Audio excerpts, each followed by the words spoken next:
bukan sungai. Tetapi yang datang adalah seperti puting beliung. Saudara, kadang-kadang yang datang seperti power. Saudara, dan seberapa saudara menerimanya selalu tergantung respon saudara. Karena itu dalam kebaktian yang sama, ada orang-orang yang disambar Tuhan dan berubah totally. Ada orang-orang yang pulang dan tidak terjadi apa-apa. Saudara, sekali lagi bukan Tuhan pilih kasih, tapi caranya. Sebab aku menyertai engkau. Janganlah bimbang, sebab aku ini Allahmu.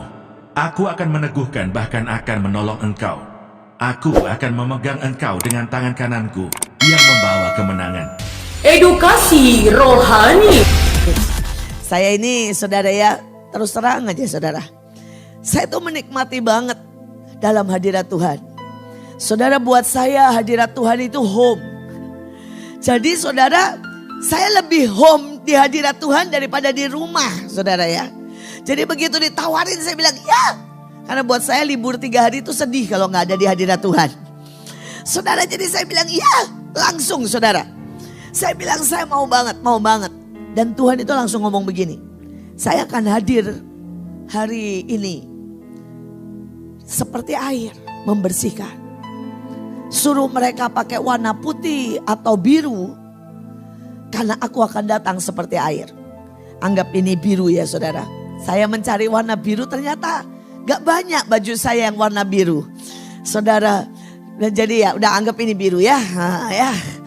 Saudara, ternyata baju saya itu kebanyakan warnanya merah saudara. Merah, emas saudara ya. Saudara, dan sekali lagi pada waktu tadi tiba-tiba saudara mulai irama yang ilahi, saya tahu air itu mulai datang. Dan sekali lagi pada saat seperti itu, saudara boleh bawa apa saja persoalan. Saudara bawa kebutuhanmu, tapi jangan dengan stres, dengan begitu saudara ya. Tapi saudara bilang hadapkan satu-satu. Tuhan, ini rumahku yang belum laku bagaimana? Tuhan, ini anakku yang belum bertobat bagaimana? Saudara, dan biarkan Roh Kudus men-take over semuanya. Itu adalah kunci saudara. Menikmati setiap kali sungai itu datang. Dan setiap kali saudara bisa menikmati, maka akan terjadi sangat banyak. Lebih dari yang pernah saudara bisa pikirkan.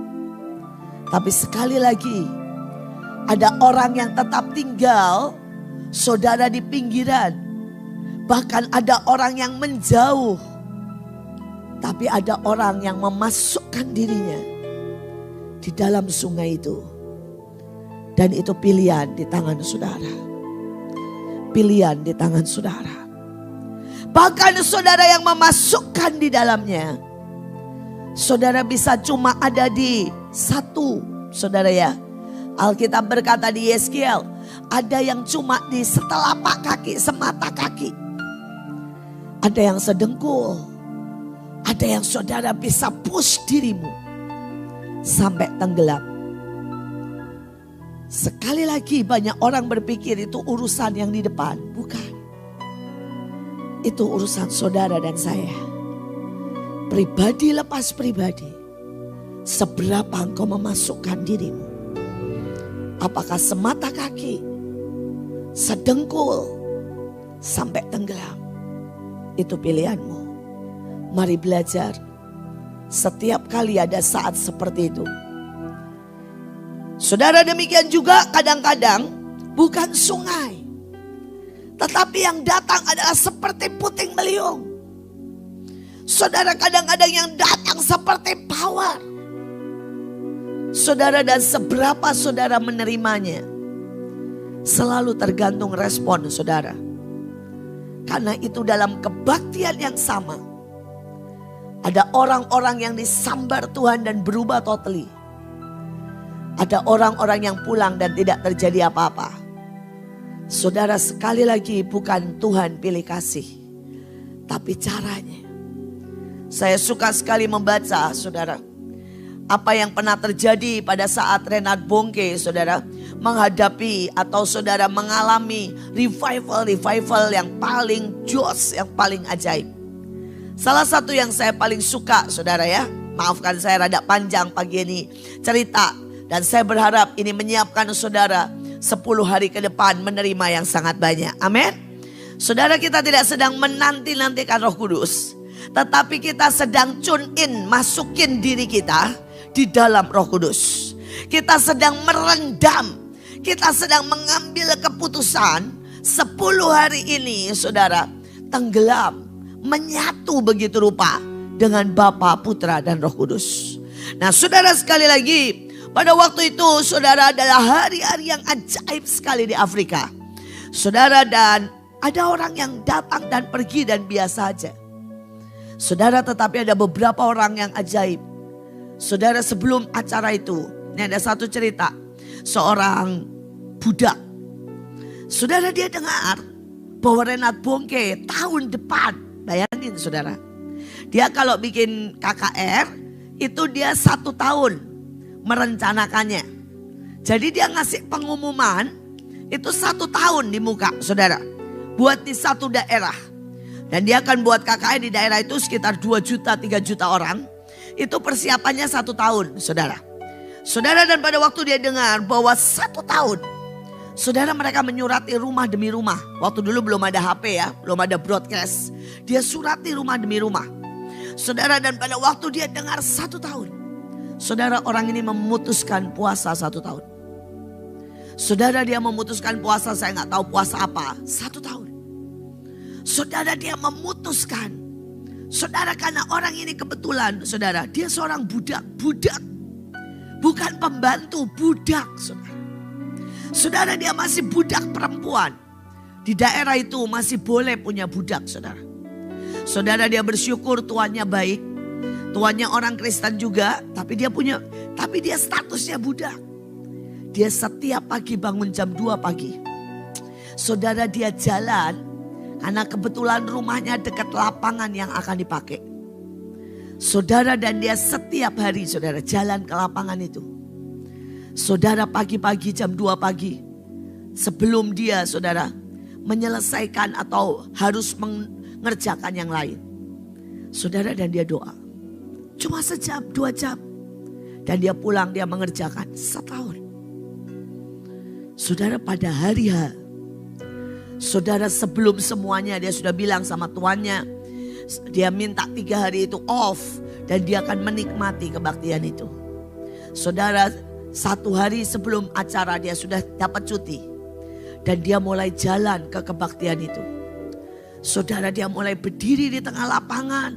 Dan dia mulai menyembah, baru ada sound, baru ada apa. Dan dia sudah disambar. Saudara, dia rebah di situ. Bam. Saudara, dan hari itu Reinhard Bonnke datang dan orang-orang berkata ini gimanain. Dia bilang biarin. Karena dia sedang minum di sungai itu. Saudara, selama KKR. Sampai selesai KKR gak bangun. Saudara, saudara tidur benar-benar bam di tengah lapangan. Sampai akhirnya orang buat saudara ya patok kiri kanan. Saudara dikasih saudara ya seperti selimut lah atau selendang. Supaya dia jangan saudara diganggu atau saudara supaya jangan kena sesuatu. Dan dia seperti itu saudara. Total 7 hari. Semua orang sudah pergi. Semua berkata pada Reinhard Bonnke, mari kita bangunkan. Reinhard Bonnke bilang jangan. Biarkan dia berendam. Karena Roh Kudus sedang berurusan dengan dia. Saudara, dan itu getar nyanyi.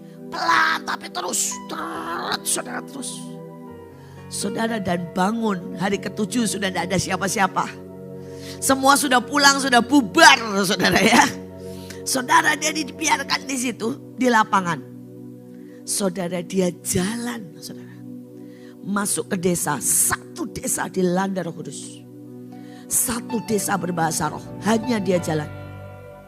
Saudara, dan di buku itu dikatakan seringkali orang berpikir bahwa yang membuat pertobatan begitu besar saudara di Papua Ya, itu adalah saya. Renat Boge bilang begitu, padahal bukan. Tapi orang-orang yang disambar oleh Roh Kudus. Saudara, dan pertobatan itu sangat banyak. Saudara, akhirnya tuannya berkata, kamu gak bisa lagi jadi budak saya. Kamu pasti dipakai Tuhan dengan ajaib. Saudara, dan perempuan ini hanya saudara seperti itu. Dalam 1 bulan, saudara, dia punya jemaat 50.000, saudara. Dan di situ di buku itu dikatakan, sampai hari matinya kita tidak pernah tahu berapa dampak. Saudara, dia mendadak loh saudara bisa khotbah. Mendadak saudara, dia melakukan banyak sekali pelepasan. Saudara, mendadak saudara. Dia mencari orang yang sangat-sangat powerful. Saudara, mendadak pinter. Dan kalau ditanya bagaimana kamu bisa mengatur jemaat 50.000. Dia bilang, saya pokoknya cuma dengar Roh Kudus ngomong apa saya lakukan. Just do it. Dia bahkan khotbahnya cuma dengar apa yang Roh Kudus ngomong, saudara. Sampai meninggalnya, dikatakan dia mengembalakan puluhan ribu orang dan tidak pernah terhitung. Karena perempuan ini, dia seorang perempuan saudara, tidak pernah mendirikan gereja yang besar. Tapi dia setiap hari berjalan dari satu desa ke desa lain. Jadi kebaktiannya itu enggak hari Minggu saudara. Kebaktiannya enggak ada satu gereja. Kebaktiannya itu di lapangan-lapangan. Dia lewat satu gereja, satu desa, dia tinggal di desa itu seminggu. Dia akan pergi lagi ke satu desa, di desa itu seminggu. Saudara, dan nanti dia muter lagi balik ke desa yang sama. Saudara, dia akan seminggu di situ ngajar, melayani pelepasan. Seperti itu. Dan dikatakan tidak ada seorang pun yang tahu. Sampai dia meninggal. Berapa puluh ribu, berapa ratus ribu. Dampak yang dia buat. Tapi yang pasti satu orang yang membiarkan dirinya direndam Roh Kudus. Punya dampak yang sangat besar. Punya dampak yang sangat besar. Kadang-kadang kita berkata, Tuhan, saya terlalu bodoh. Saya terlalu kotor. Saya terlalu menjijikkan.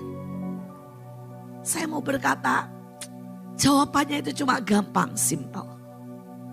Biarkan dirimu direndam Roh Kudus. Tiba-tiba engkau akan menjadi manusia yang lain. Saul pernah mengalami itu. Sayang, Saul tidak pernah membiarkan dirinya direndam Roh Kudus terus-menerus. Dan dia memilih keluar. Dia memilih keluar. Pilihan selalu di diri kita. Apakah saudara ada di dalam rendaman Roh Kudus? Atau saudara memilih keluar? Saudara, mari kita lihat hari ini. Saudara, mulai dari Kisah Rasul 1 ayat 6. Saudara, dikatakan, bertanyalah mereka yang berkumpul di situ. Tuhan, maukah engkau pada masa ini memulihkan?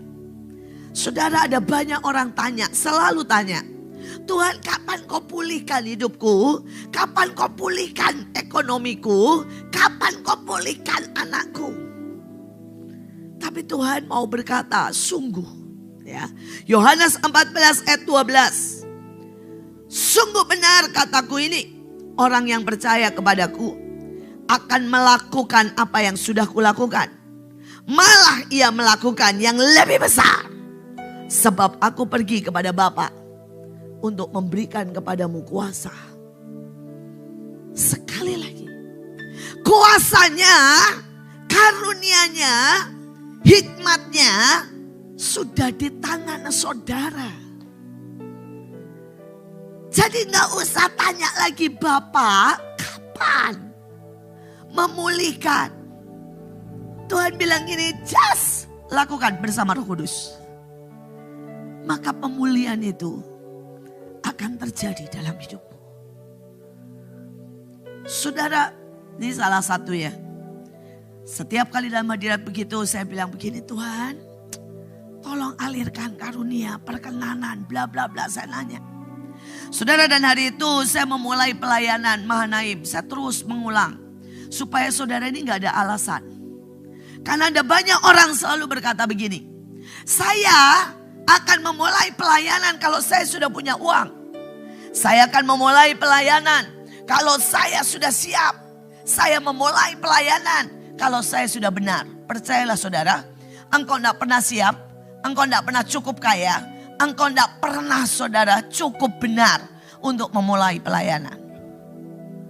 Tapi yang Tuhan mau engkau bergerak bersama Roh Kudus.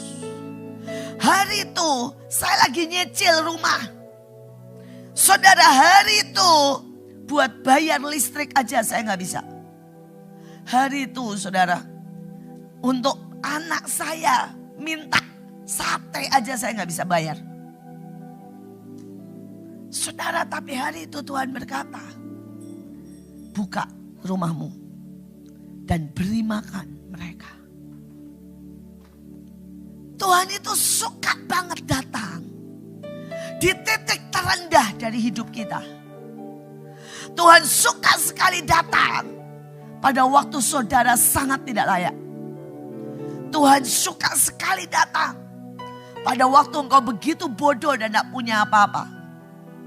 Karena di situ engkau tahu semua dari Dia, untuk Dia, dan bagi kemuliaan Dia. Saudara, dan hari itu saya bilang, oke Tuhan. Dan saya bilang, saya kasih makan pakai apa? Tuhan bilang, datengin aja. Indo, waktu itu ya ada Indomart, Goro. Datengin aja. Datengin aja siapapun yang kamu lihat punya sesuatu, datengin aja. Dan ceritakan, maka roh kemurahan akan menyertai hidupmu. Saudara, hari itu saya nggak tahu, nggak ngerti roh kemurahan itu apa. Saudara, dan kemudian saya datang, ya, saya bilang, saudara, ke toko apa aja yang saya temui. Saya cerita, bilang saya ini mau ngasih makan orang-orang miskin. Ada di sini nggak mie instan yang remuk, sayur yang dibuang, ya, saudara, dan tiba-tiba itu orang kalau ngasih itu ya berkarton-karton. Saudara, tiba-tiba tuh saya ngomong baru misalnya 5 menit lah. Saya ini pengen banget ngasih anak-anak makan di jalan. Belum selesai loh saudara. Mereka sudah bilang gini, saya punya banyak. Saya punya banyak. Ya, ini ada makanan kaleng yang belum laku. Yang sudah hampir expired semua. Saya baru ketemu orang. Saudara, saya ngomong gini, ibu kerja di mana? Oh, saya kerja di Indofood. Saya cerita, saya ini pengen ngasih makan anak-anak loh. Tenang, saudara, dia telepon. Tiba-tiba saudara ya, itu 1 truk. Semua makanan saudara ya. Ya, yang hampir expired saudara datang semuanya. Belum expired, belum, masih sebulan 2 bulan. Semua datang. Saya itu pernah saudara, kedapat sosis itu 1 truk. Sampai lihat sosis itu udah gak tahu lagi mesti gimanain saudara. Sekali lagi, ya, roh kemurahan itu membuat saudara bahkan gak perlu beli apa-apa, istilah saya. Semua akan datang. Saya itu sampai perlu menolak-nolak loh saudara. Setiap kali saya cerita, orang itu sampai bilang begini, Bu, dia buka dompetnya, dia kasih. Saudara, itu hari-hari pertama atau tahun-tahun pertama ya. Saya sampai perlu menolak dan saya bilang enggak, jangan. Karena orang bisa lepas cincin kawinnya dan berkata, tolong jual buat kegerakan. Sampai saya perlu berkata begini, stop. Enggak begitu caranya. Sekali lagi orang bilang itu hipnotis, bukan. Itu roh kemurahan. Kalau hipnotis saya perlu gini. Tunggu, saya ngomong aja belum. Roh kemurahan. Dan itu cuma salah satu dari karunia Roh Kudus. Karena itu saya tahu Mahanaim tidak pernah saudara dibiayai atau ada karena saya. Tuhan bisa pakai siapapun. Saya tahu itu adalah korban, adalah cinta, adalah pemberian jutaan orang. Sampai hari ini, saudara sudah lebih dari 22 tahun. Dan saya tahu Tuhan setia. Tuhan setia. Tapi saya mau berkata buat setiap orang. Kenapa saya ulang dan ulang dan ulang. Di otak setiap kalian harus punya pikiran begini. Hari-hari ini, tahun-tahun ini, saya harus lebih besar dari Bu Iin, titik. Saya harus lebih besar dari Mahanaim, titik. Apa yang Ibu Iin lakukan, yang pernah dialami Ibu Iin, saya akan melakukan 10 kali lebih besar dari dia. Saudara, kenapa Renat Bongke bisa KKR 2 juta, 3 juta? Karena setiap anaknya menjadi lebih besar dari dia. Saudara, itu gak pernah dia loh yang ngeset. Dia 10 tahun terusir dari Afrika. Dan anaknya semua bergerak. Anaknya semua menjadi lebih besar. Dan anaknya yang berkata, mari datang papi. Kami akan buatkan kamu KKR yang belum pernah kamu bisa bayangkan. 10 tahun sebelum Renat Bongke diusir dari Afrika.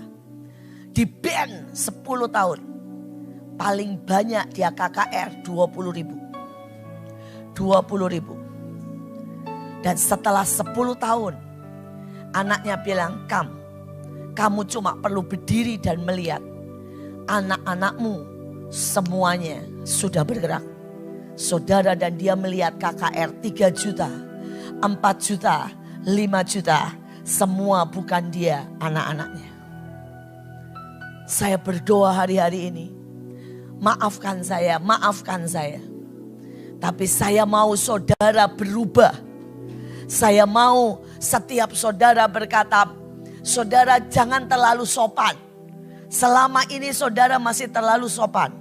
Saudara berkata, Bu, saya akan melakukan sedikit mirip ibu, itu terlalu sopan. Selama ini saudara terlalu sopan. Wake up, wake up, wake up. Amin. Saudara, saya berharap semua yang di sini, semua yang di belakang, sampai soundman berkata, maaf ya Bu, saya akan melakukan 30-50 kali lipat dari apa yang ibu lakukan. Dan ibu akan dengar dari saya. Kita akan datang. Dan kita akan lihat bagaimana kemuliaan Tuhan dinyatakan. Amin. Saya menunggu undangan saudara. Buat saya sibuk. Panggil, saya berharap ya. Nita Yono berkata, Ibu mari datang ke Tanjung Priuk. Karena semua Tanjung Priuk sudah siap KKR. Dan ada lebih dari 1 juta orang di Tanjung Priuk menerima lawatan Tuhan. Saya ingin mendengar dari Yafet berkata, Bu mari pergi ke Kalimantan ya, dan saya sudah siapkan buat ibu KKR buat 2 juta orang. Saya berharap saudara ya, di sini mungkin ada David yang berkata, Bu mari datang ke tempat saya. Dan saya sedang siapkan Bangka Belitung sedang dilawat Tuhan dengan luar biasa. Saudara mari. Mungkin saudara berkata, Bu susah buat dirimu direndam 10 hari. Dan saudara keluar menjadi orang yang berbeda. Amin. Siapkan dirimu, siapkan imammu. Saya bilang step in, masuk aja. Maka hari itu akan datang. Hari itu akan datang. Saudara kita lihat. Saudara Kisah Rasul 1 ayat 7 jawabnya. Engkau tidak perlu mengetahui masa dan waktu yang ditetapkan Bapa menurut kuasanya. Saudara, sekali lagi kita ini seringkali nanya soal waktu saudara ya. Saudara, Tuhan menunggu kita. Ada banyak orang bilang begini, Bu kira-kira kapan kita diangkat? Ya Tuhan nunggu kita. Kalau kita saudara menginjil sampai seluruh suku, seluruh orang-orang yang terpencil, desa, dimanapun mendengar Injil, maka hari itu kita akan mengalami pengangkatan dengan segera. Amin. Saudara, ayatnya berkata kita yang mempercepat, kita juga yang memperlambat saudara kedatangan Tuhan. Saudara, ada begitu banyak orang saudara. Ada begitu banyak orang saudara. Saudara, mereka sangat-sangat concern dengan waktu. When. Tapi saya mau berkata, Tuhan berkata, nak, tergantung engkau. Tergantung engkau. Saya merasakan betapa hati Tuhan sedang berkata, nak, masih ada ribuan suku terasing. Saya merasa bahwa Tuhan berkata, Kalimantan, Papua, Sulawesi, hutan, pesisir menunggu saudara. Dan sekali lagi, saudara yang punya anak, biarkan mereka, saudara, kalau libur, pumpung online, berangkat, saudara. Dan biarkan mereka mempercepat kedatangan Tuhan yang kedua kali. Saudara, ada banyak orang tua itu selalu begitu takutnya melepas anak-anak. Saudara, dan mereka selalu merasa anaknya masih terlalu kecil. Anaknya masih belum sanggup. Tapi saya mau berkata, saya belajar melepas anak saya. Dan saya melihat yang ajaib terjadi dalam hidup mereka. Saudara, karena di sini saudara banyak bersama Joshua. Saudara, saya menyuruh Joshua di jalan-jalan waktu itu bersama Bunita. Itu di usia yang sangat muda. Saudara, pada saat itu dia usia 8 tahun itu sudah berdiri di jalan. Saudara, mengabarkan Injil di jalan. Saudara, usia sekitar 13 tahun. Sudah saya utus ke Nusa Penida. Dan buat KKR keren banget di Nusa Penida. Saudara, kemudian saya 15 tahun saya utus ke Toraja. Saudara, buat KKR yang kacau beliau. Tetapi yang aneh, saudara ya. Semua orang dilanda Roh Kudus, nangis dengan kondisi yang kacau beliau. Saudara, dan dia buat arak-arakan lebih dari 3.000 orang bersama Kesia. Saudara, hari itu mereka janjian untuk tidak boleh bilang bahwa mereka pacaran. Saudara ya, supaya masing-masing punya penggemar masing-masing. Saudara, dan mereka masuk, saudara, ke sekolah-sekolah negeri. Dan mereka membuat sebuah kegerakan di usia 15 tahun. Siapa di sini yang usianya masih 14-15 tahun? Saudara, boleh angkat tangan? Sudah tidak ada nih yang 14-15 tahun. Cuma satu ini. Ketuaan semua ini, saudara. Saudara ya, oke. Range sajalah. Antara 15 sampai 21. Boleh angkat tangan? Wah, nggak banyak juga ya. Waduh, kalian udah ketuaan untuk bergerak. Oke, saya berharap yang tadi masih angkat tangan mungkin ada sekitar 20 orang. Saudara, saya berharap itulah waktu terbaik untuk saudara bergerak. Amin. Orang tua siap melepaskan anakmu? Ya, yang usia antara 14 sampai 21. Itu waktu latihan, saudara. Terus saudara bilang, Bu, yang 21 up, udah waktunya gak ada latihan, sungguhan. Jadi jangan saudara bilang begini, Bu, yang gerak yang 14 sampai 21 ya, kami berdoa di rumah, ngawur. Yang 14 sampai 21 masih boleh latihan. Jadi boleh pergi sama seseorang, tapi hari itu saya nggak temenin Joshua. Ya, ada Joshua di sini, saudara boleh tanya. Ke Nusa Penida saya tidak kasih satupun orang tua. Saudara, ke Toraja saya tidak kasih satupun orang tua. Saya berkata sama dia, melangkah Jos sama Tuhan. Apapun akibatnya. Apapun akibatnya. Sekali lagi, kalau saudara waktu itu lihat videonya lucu banget. Saudara, Joshua berangkat ke Nusa Penida itu dengan kecil-kecil. Ajeng masih kecil banget. Saudara, Ajeng ikut. Saudara, masih ada beberapa lagi yang kecil-kecil semuanya. Saudara, mereka mengobati, saya nggak tahulah mereka salah atau enggak. Mereka itu buat pengobatan gratis. Ya, dan semua dijejer. Pokoknya semua dikasih obat. Nggak tahu vitamin C, nggak tahu apa. Dan semua sembuh, saudara. Resiko salah obat besar sekali. Tapi anehnya semua sembuh, saudara. Mereka cuma dapat training sebentar dari Ibu Gembala, dari Ibu Melinda. Kalau pilek, ini, kira-kira obatnya ini. Kalau mencret, ini. Sakit kulit, ini. Cuma itu aja, saudara. Saudara dan yang lain mereka doakan. Lihatnya lucu banget, kecil-kecil. Ya. Saudara nulis, kasih obat, tumpang tangan, ajak semua terima Yesus. Dan itu keren banget. Saya mau berkata, tidak ada waktu lagi. Ayo gerak. Ayo gerak. Saudara, tidak ada waktu lagi. Penundaan. Ada beberapa orang bilang gini, Bu, kalau kita pelayanan, kapan kita kaya? Justru saudara pelayanan jadi kaya. Saudara bilang bagaimana bisa? Nanti di kampung ya, saudara akan temukan bagaimana bisa mengolah desa. Bagaimana saudara bisa mengelola tiba-tiba. Saudara, saya ketemu seorang. Dia masuk satu kampung dan dia lihat itu semua bisa bikin batik. Hari ini dia kaya raya. Karena satu kampung, saudara dia buat untuk menjadi penulis batik tulis. Saya punya teman satu lagi. Saudara, dia masuk satu kampung.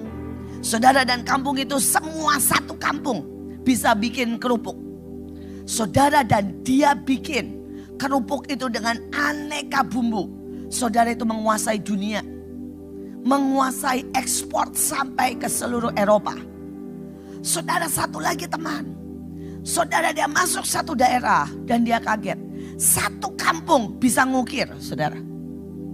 Saudara, dan dia pakai itu. Ya. Saudara, untuk waktu itu, saudara, sebelum COVID. Buat mengirim, saudara, sampai ke seluruh dunia. Ukiran-ukiran yang lucu-lucu, yang modern. Dan sekali lagi dia kaya raya. Ada banyak orang selalu berpikir, masuk pelayanan tambah habis. Saudara, saya, anak-anak saya, dan ada puluhan. Saudara, kami masuk pelayanan dan kami tidak pernah tambah habis. Kalau mereka yang masuk pelayanan tambah habis, saudara, biasanya ada yang salah. Biasanya, maaf ya, mereka memakai uang Tuhan.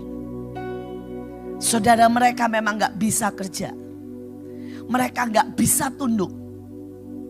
Saudara, mereka punya sakit hati, kemarahan. Dan itu membuat, saudara, mereka melakukan dan ada banyak lubang yang membuat mereka kena serangan balik. Tapi saya sudah melihat ribuan orang, saudara, yang melayani dengan hati benar. Tuhan mengupahi dengan ajaib. Sangat ajaib. Tuhan tidak pernah buat kita tambah miskin. Ada satu lagi seseorang pelayanan di timur, di daerah, di Pulau Timur. Saudara, Timur, tapi saya nggak tahu pulau apa khususnya. Saudara, dan dia temukan, saudara, satu daerah itu di pantai, saudara. Itu batu kerikilnya itu warna-warni, saudara. Saudara, itu batu kerikilnya bagus banget. Ada warnanya merah, kerikil, bukan batu akik, bukan. Kerikil. Tapi kerikilnya itu gak tahu karena mineral. Ada yang biru, ada yang merah, saudara. Saudara, dan singkat cerita dia ketemu orang. Saudara, dia ketemu orang. Dan dia bicara tentang kerikil itu. Saudara, ini kurang lebih 10 tahun sebelum COVID, sebelum ini. Saudara, itu sebuah perusahaan dari Jepang. Mengambilnya, saudara, mengekspornya. Saudara, menjadi batu-batu untuk taman-taman Jepang. Saudara, dan dia menjadi sangat diberkati, sangat diberkati. Sekali lagi, seluruh Indonesia menunggu saudara. Seluruh Indonesia sedang berkata, "Come, beritakan Injil, selamatkan kami, dan buat kami masuk masa yang paling luar biasa, kegenapan Yesaya 60." Saudara, mari kita lihat selanjutnya. Saudara, dikatakan jelas, Kisah Rasul 1 ayat 8, tetapi kamu akan menerima kuasa ketika Roh Kudus diutus dan tinggal di dalammu. Dan kamu akan menjadi saksiku di Yerusalem, seluruh Yudea, Samaria, sampai ke ujung bumi. Saudara, ini yang pertama ya saudara, saya mau jajarkan saudara dan kita mau sama-sama ambil. Saudara, yang pertama adalah kuasa melakukan mujizat. Amin. Oke, mari kita berkata sekali lagi. 1, 2, 3. Di dalam nama Tuhan Yesus, mari Roh Kudus hembusi saya. Taruh kuasa untuk membuat mujizat.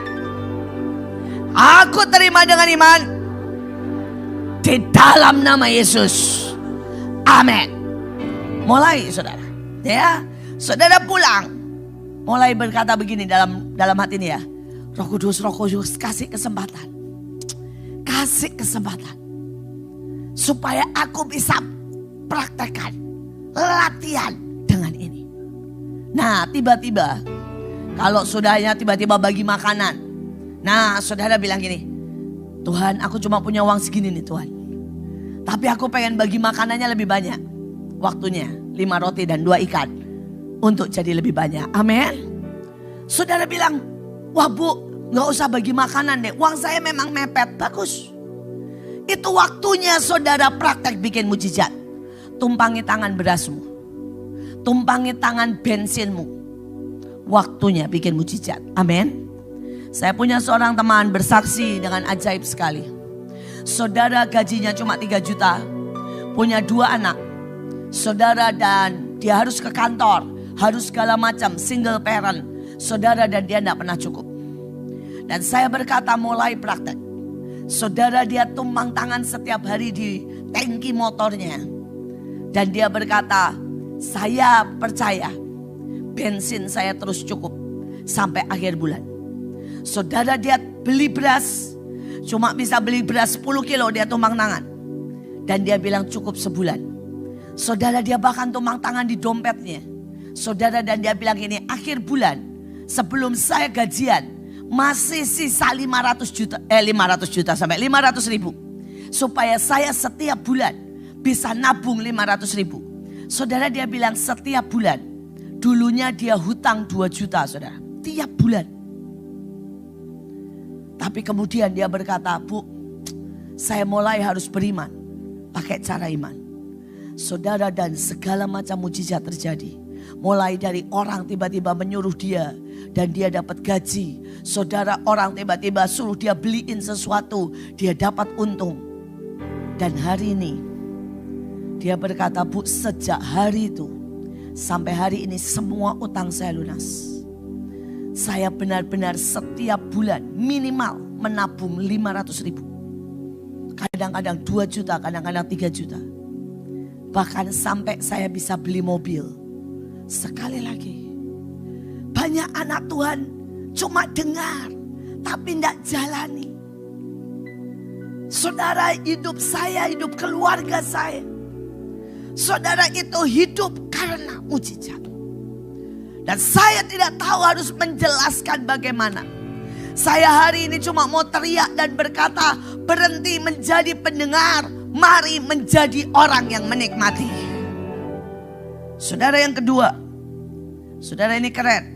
Mari kita berdoa, Tuhan Yesus, kami terima kekuatan moral dan kesempurnaan jiwa. Mulai hari ini kami sembuh, kami excellent dalam segala sesuatu. Amin, amin, amin. Saudara, pada waktu saudara ini ya, saudara terima ini dengan iman. Saya selalu bersaksi bagaimana ayah saya, bagaimana hidup saya, bagaimana saudara Tuhan yang mengubahkan kami. Ayah saya penggemar Marilyn Monroe.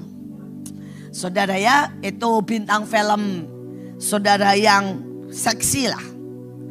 Saudara, dan Tuhan hari itu bilang begini, nonton sana, itu film baru tuh. Saudara dia bilang, wah Tuhan ngasih izin nih buat nonton film ya. Saudara, bomsek hari itu saudara. Saudara dan ayah saya sudah ngantre. Begitu sudah kurang lebih tinggal 3 orang di depan. Tuhan bilang gini, lihat. Saudara dia lihat film itu. Dan dia tiba-tiba saudara, gak ada pengennya. Dia lihat jelek banget.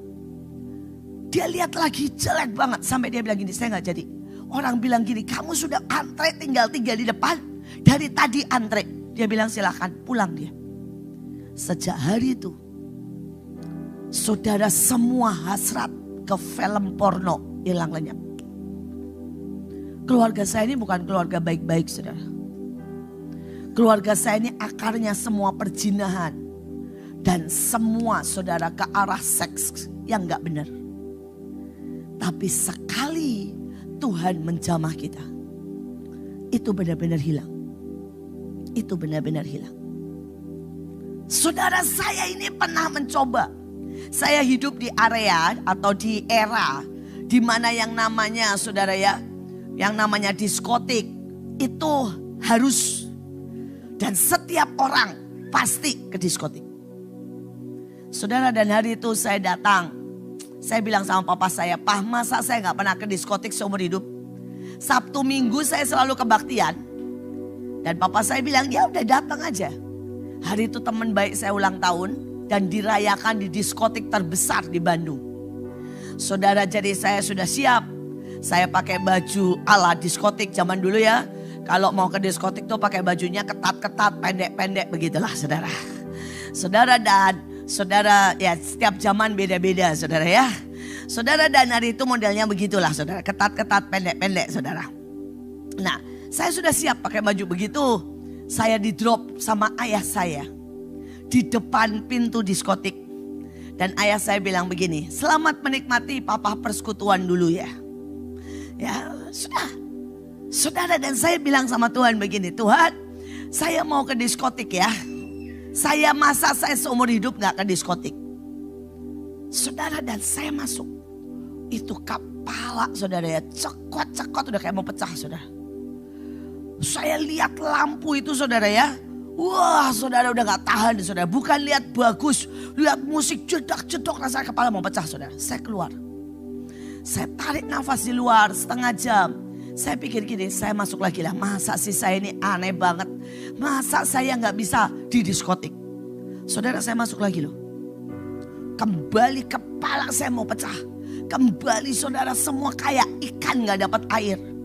Saya keluar, saya telepon ayah saya, bilang, "Pah, tolong jemput." Ayah saya ketawa. Ayah saya bilang gini, "Papa ini baru nyampe rumah. Masa kamu minta jemput lagi?" "Iya, Pah, saya gak tahan. Saya tahu tempat saya gak di diskotik." Saudara, jadi seumur hidup itulah pertama kali saya ke diskotik. Dan selama-lamanya gak pernah lagi, saudara. Jadi kalau saudara berkata, ya, itu karena saya baik. Bukan. Pada waktu Roh Allah begitu menguasai selmu nih ya, buat jahat tuh gak bisa, saudara. Ada sesuatu yang ilahi yang merubah hidupmu. Saudara, saya punya teman kecanduan rokok 6 tahun. Begitu dalam hadirat Tuhan seperti tadi, dia nangis bilang gini, "Tuhan, buat aku benci rokok." Saudara, selesai kebaktian, Tuhan bilang gini, "Keluar dari gereja, ngerokok." Saudara, dia keluar ke gereja, keluar. Dia nyalain rokok, dia ngerokok muntah-muntah, saudara. Dia bilang begini, "Tuhan, ini rokok favoritku." Tuhan bilang, "Coba aja." Ngerokok muntah lagi, saudara. Dan dia bilang, "Habis itu, Bu, bau rokok aja saya muntah." Saya berhenti merokok totally. Tidak ada usaha satupun dari pihaknya. Hanya ada di hadirat Tuhan. Saya mau saudara itu mengerti kekuatan moral kesempurnaan jiwa. Saudara, saya tuh gak usah effort. Gini ya, orang tuh bilang menggosipkan saya dan memfitnah saya itu yang aneh-aneh, saudara. Ini ada fitnah terbaru, saya sengaja mau buka supaya saudara dengar fitnah itu. Gosip terbaru adalah begini. Dalam 3 bulan, Ibu Iin mengusir semuanya orang Mahanaim ke desa dan Mahanaim ditutup. Itu gosip terbaru. Dan saya mau berkata ya, saya benar berkata begini. 3 bulan pakai dirimu untuk persiapan. Setelah itu go. Karena kita harus menguasai pesisir. Kita harus menguasai desa. Kita harus masuk ke suku terasing. Kita harus rebut dan redominate. Supaya pisang di Nias gak sia-sia. Supaya cabai, wortel di setiap daerah gak sia-sia. Kita harus kuasai yang namanya saudara minyak, emas. Dan kita semua akan menjadi orang yang paling kaya. Dan Indonesia akan menjadi sumber lumbung pangan dunia. Bukan Mahanaim tutup, bukan. Tapi kita mau meredominate seluruh Indonesia. Surat Paulus yang pertama kepada Timotius. Timotius pasal 1. Salam. Dari Paulus, Rasul Kristus Yesus menurut perintah Allah, Juru Selamat kita, dan Kristus Yesus, dasar pengharapan kita, kepada Timotius, anakku yang sah di dalam iman. Kasih karunia, rahmat dan damai sejahtera dari Allah Bapa dan Kristus Yesus Tuhan kita menyertai engkau. Mengenai ajaran sesat. Ketika aku hendak meneruskan perjalananku ke wilayah Makedonia, aku telah mendesak engkau supaya engkau tinggal di Efesus dan menasihatkan orang-orang tertentu agar mereka jangan mengajarkan ajaran lain ataupun sibuk dengan dongeng dan silsilah yang tiada putus-putusnya, yang hanya menghasilkan persoalan belaka dan bukan tertib hidup keselamatan yang diberikan Allah dalam iman. Tujuan nasihat itu ialah kasih yang timbul dari hati yang suci, dari hati nurani yang murni, dan dari iman yang tulus ikhlas. Tetapi ada orang yang tidak sampai pada tujuan itu dan yang sesat dalam omongan yang sia-sia. Mereka itu hendak menjadi pengajar hukum Taurat tanpa mengerti perkataan mereka sendiri dan pokok-pokok yang secara mutlak mereka kemukakan. Kita tahu bahwa hukum Taurat itu baik kalau tepat digunakan, yakni dengan keinsafan bahwa hukum Taurat itu bukanlah bagi orang yang benar, melainkan bagi orang durhaka dan orang lalim, bagi orang fasik dan orang berdosa, bagi orang duniawi dan yang tak beragama, bagi pembunuh bapa dan pembunuh ibu, bagi pembunuh pada umumnya, bagi orang cabul dan pemburit, bagi penculik, bagi pendusta, bagi orang makan sumpah, dan seterusnya segala sesuatu yang bertentangan dengan ajaran sehat yang berdasarkan Injil dari Allah yang mulia dan maha bahagia, seperti yang telah dipercayakan kepadaku. Ucapan syukur atas kasih karunia Allah. Aku bersyukur kepada Dia yang menguatkan aku, yaitu Kristus Yesus, Tuhan kita, karena Ia menganggap aku setia dan mempercayakan pelayanan ini kepadaku. Aku yang tadinya seorang penghujat dan seorang penganiaya dan seorang ganas, tetapi aku telah dikasihaninya, karena semuanya itu telah kulakukan tanpa pengetahuan, yaitu di luar iman. Malah kasih karunia Tuhan kita itu telah dikaruniakan dengan limpahnya kepadaku dengan iman dan kasih dalam Kristus Yesus. Perkataan ini benar dan patut diterima sepenuhnya. Kristus Yesus datang ke dunia untuk menyelamatkan orang berdosa. Dan di antara mereka, akulah yang paling berdosa. Tetapi justru karena itu, aku dikasihani, agar dalam diriku ini, sebagai orang yang paling berdosa, Yesus Kristus menunjukkan seluruh kesabarannya. Dengan demikian aku menjadi contoh bagi mereka yang kemudian percaya kepadanya dan mendapat hidup yang kekal. Hormat dan kemuliaan sampai selama-lamanya bagi Raja segala zaman, Allah yang kekal, yang tak nampak, yang esa. Amin. Tugas Timotius. Tugas ini kuberikan kepadamu, Timotius anakku, sesuai dengan apa yang telah dinubuatkan tentang dirimu, supaya dikuatkan oleh nubuat itu engkau memperjuangkan perjuangan yang baik dengan iman dan hati nurani yang murni. Beberapa orang telah menolak hati nuraninya yang murni itu, dan karena itu kandaslah iman mereka. Di antaranya Himeneus dan Alexander yang telah kuserahkan kepada iblis, supaya jera mereka menghujat.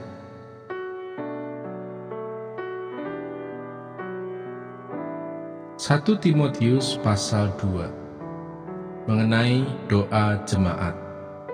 Pertama-tama aku menasihatkan, naikkanlah permohonan, doa syafaat dan ucapan syukur untuk semua orang, untuk raja-raja dan untuk semua pembesar, agar kita dapat hidup tenang dan tenteram dalam segala kesalehan dan kehormatan. Itulah yang baik dan yang berkenan kepada Allah Juru Selamat kita, yang menghendaki supaya semua orang diselamatkan dan memperoleh pengetahuan akan kebenaran.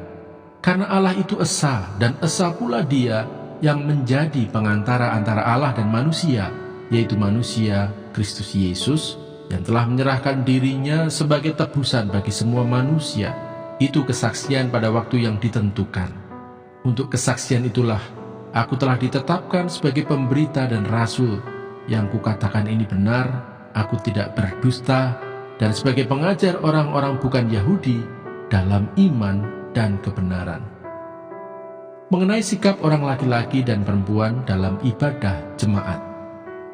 Oleh karena itu, aku ingin supaya di mana-mana orang laki-laki berdoa dengan menadahkan tangan yang suci, tanpa marah dan tanpa perselisihan. Demikian juga hendaknya perempuan. Hendaklah ia berdandan dengan pantas, dengan sopan dan sederhana. Rambutnya jangan berkepang-kepang, jangan memakai emas atau mutiara ataupun pakaian yang mahal-mahal. Tetapi hendaklah ia berdandan dengan perbuatan baik, seperti yang layak bagi perempuan yang beribadah. Seharusnya lah perempuan berdiam diri dan menerima ajaran dengan patuh. Aku tidak mengizinkan perempuan mengajar dan juga tidak mengizinkannya memerintah laki-laki. Hendaklah ia berdiam diri. Karena Adam yang pertama dijadikan, kemudian barulah Hawa. Lagi pula bukan Adam yang tergoda, melainkan perempuan itulah yang tergoda dan jatuh ke dalam dosa. Tetapi perempuan akan diselamatkan karena melahirkan anak, asal ia bertekun dalam iman dan kasih dan pengudusan dengan segala kesederhanaan.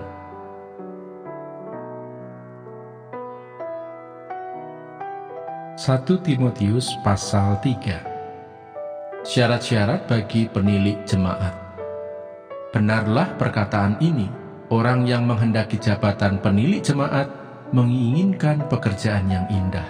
Karena itu penilik jemaat haruslah seorang yang tak bercacat, suami dari satu istri, dapat menahan diri, bijaksana, sopan, suka memberi tumpangan, cakap mengajar orang, bukan peminum, bukan pemarah, melainkan peramah, pendamai, bukan hamba uang, seorang kepala keluarga yang baik, disegani dan dihormati oleh anak-anaknya. Jikalau seorang tidak tahu mengepalai keluarganya sendiri, bagaimanakah ia dapat mengurus jemaat Allah? Janganlah ia seorang yang baru bertobat, agar jangan ia menjadi sombong dan kena hukuman iblis. Hendaklah ia juga mempunyai nama baik di luar jemaat, agar jangan ia digugat orang dan jatuh ke dalam jerat iblis. Syarat-syarat bagi diaken. Demikian juga diaken haruslah orang terhormat. Jangan bercabang lidah, jangan penggemar anggur, jangan serakah, melainkan orang yang memelihara rahasia iman dalam hati nurani yang suci. Mereka juga harus diuji dahulu, baru ditetapkan dalam pelayanan itu setelah ternyata mereka tak bercacat. Demikian pula istri-istri hendaklah orang terhormat, jangan pemfitnah, hendaklah dapat menahan diri dan dapat dipercayai dalam segala hal. Diaken haruslah suami dari satu istri dan mengurus anak-anaknya dan keluarganya dengan baik. Karena mereka yang melayani dengan baik beroleh kedudukan yang baik, sehingga dalam iman kepada Kristus Yesus mereka dapat bersaksi dengan leluasa. Jemaat Allah, dasar dan penopang kebenaran. Semuanya itu kutuliskan kepadamu, walaupun kuharap segera dapat mengunjungi engkau. Jadi jika aku terlambat, sudahlah engkau tahu bagaimana orang harus hidup sebagai keluarga Allah, yakni jemaat dari Allah yang hidup, tiang penopang dan dasar kebenaran. Dan sesungguhnya agunglah rahasia ibadah kita. Dia yang telah menyatakan dirinya dalam rupa manusia, dibenarkan dalam roh, yang menampakkan dirinya kepada malaikat-malaikat, diberitakan di antara bangsa-bangsa yang tidak mengenal Allah, yang dipercayai di dalam dunia, diangkat dalam kemuliaan.